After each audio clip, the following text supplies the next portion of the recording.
First and foremost, no, she's not delivering. Oh, she's not delivering. Nah, she's not. Bro, she's a rookie. Yo. We are Illinois guys. Check out the full podcast, link below. Have you heard of Cailin Clark before? Is it I think somebody so. that's familiar? I think so, yeah. Cailin Clark? Yeah, she plays basketball? Yeah, I believe so. Or is it soccer? Basketball or soccer. Okay, yeah. Or badminton.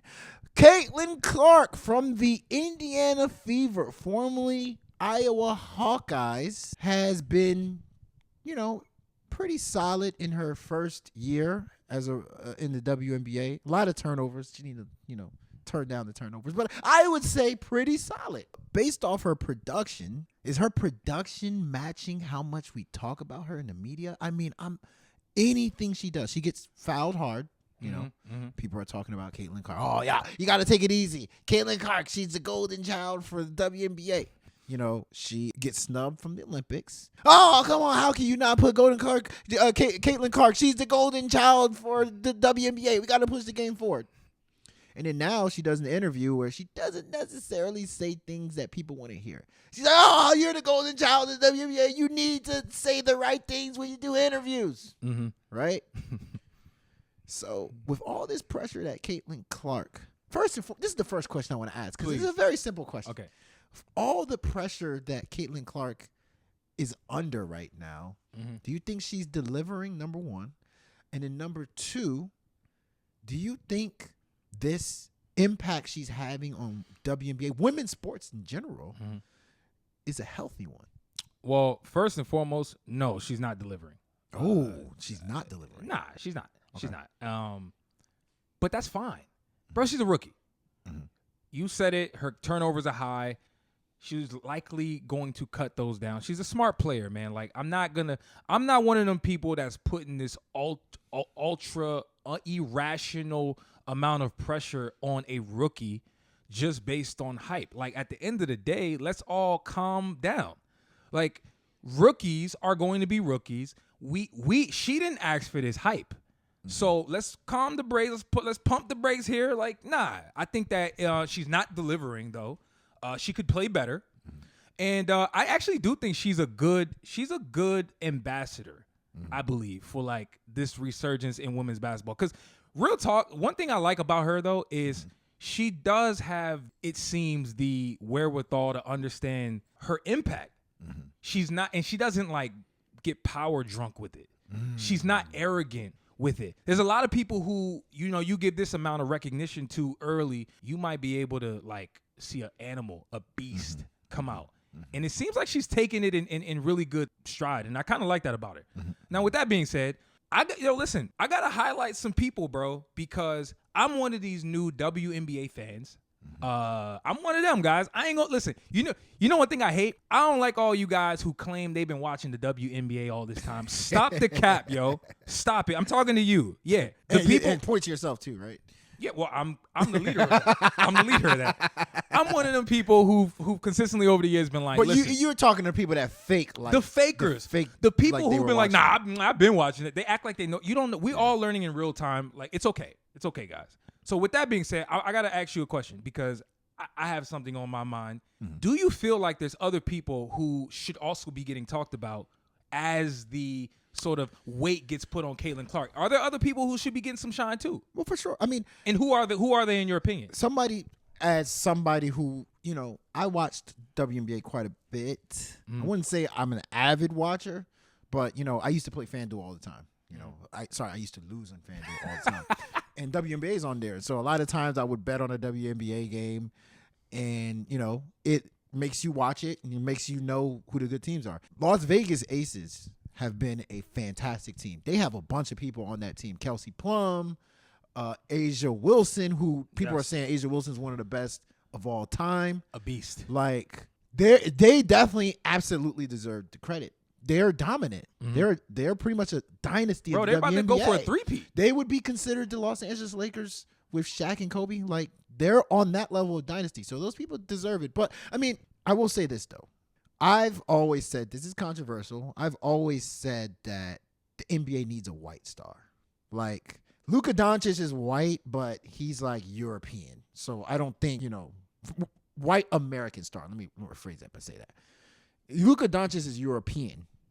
if the NBA can get like a white star, like a Larry Bird, that's just for marketing. That's just a golden opportunity. You know, if you can get like a guy like that, they wanted Gordon Hayward to turn into that.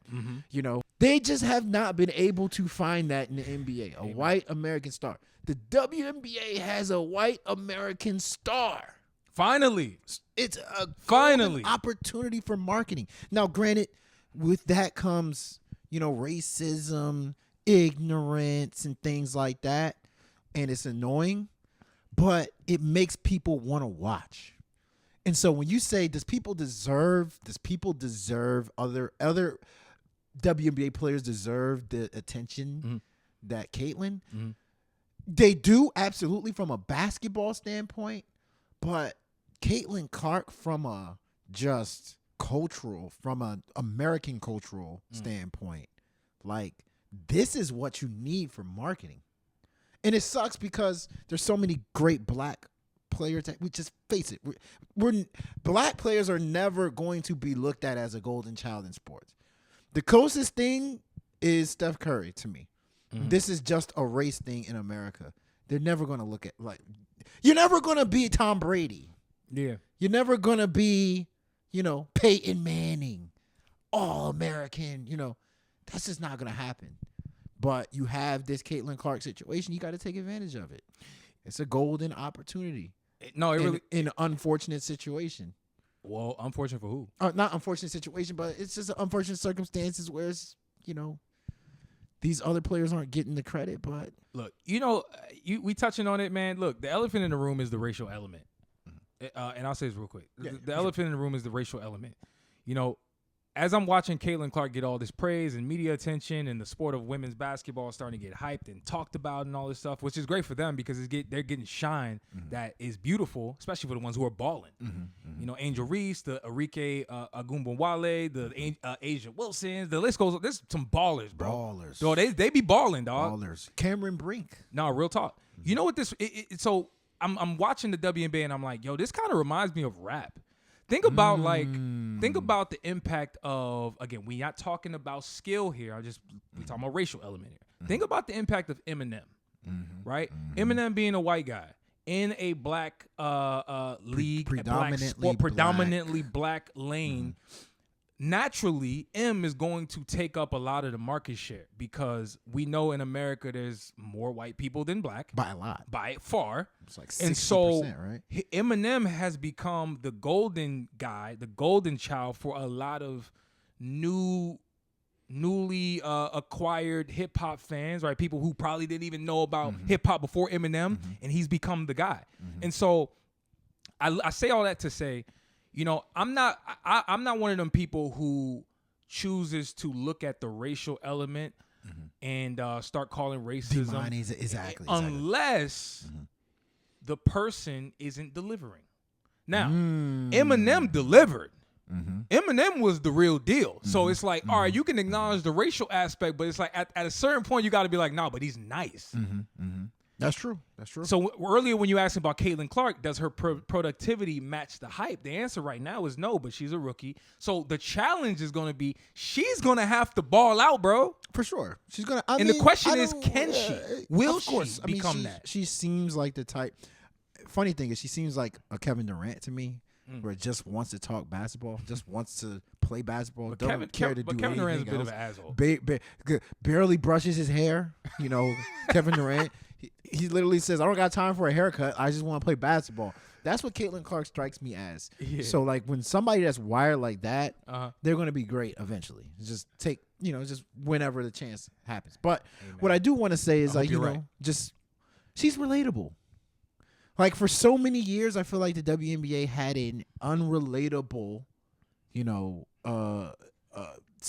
problem in their hands. Like, these women are just not relatable to people. You know what I mean? And once again, like, this is not what I care about, but this is what's happening. You want to keep it real? I ain't gonna hold you. Go ahead. This is this is the tricky topic. I'm gonna tell you real quick. Not only people don't want to be having these. That's what I'm saying. That's why I was like, let me tell you something. If we're being honest, I like what you said there, but I'll go a step further. I don't know if you were going to touch on this, but like, there's the the sexual identity aspect of the WNBA. 100%. How many 100%. of the That's NBA a big WNBA part. players are of that's a the big part. LGBTQ community? So Exactly. when you got somebody like Cailin Clark who's And apparently straight, exactly. it changes the identity. Exactly. Because at the end of the so day, I like thing- that part you bringing up. at the end of the day, there's other white WNBA players that are really good. Like I gave you one, Kelsey Plum. I Baller. gave you another one, Diana Taurasi. Mhm. There's Sue Bird. True. But it was like even they just were not relatable. But like Cailin Clark gives off the vibe of like a daughter, like the girl next door type vibe. You know what I mean? I think so Sue Bird I was think the it's most relatable. relatable before. She was She was in relatable, commercials, dog. but like she wasn't Very explosive. marketable. So the thing is, Cailin Clark is relatable and explosive. Like Sue Bird was a passer. You know what I mean when she was playing. But one thing I want to say, we can change the subject after this. I want to say the WNBA is in one of the hardest places you can be in an industry. You have to toe the line between genuineness, like you want good basketball, you want to provide the best service to your viewers, and having to be marketable. That is just like such a really hard place to be in. This is something that I think musicians, it happens for them all the time. I want to drop some. How many rappers like Jay-Z used to always say, he said in a song, I want to rap like Common Sense, but I sold 2 mil. I ain't been rapping like Common Sense. He's pretty much saying like, yo, I can do the wise, conscious rap, but that's not going to sell records. So I'm going to give you the little party records, but then every once in a while on the album, I'm going to give you the wise. WNBA is in that point where it's like, yeah, you can play ball the right way. And you can, there's Asia Wilson and there's, that's really good women's basketball. But the marketing aspect is what's getting people in the door, which is Cailin Clark. So it's like that's a tough position to be in any business. You're right. And the last thing I'll say is, and to crystallize that, is that's why there was a big debate when she was left off the U.S. team because people were arguing, okay, the team is stacked.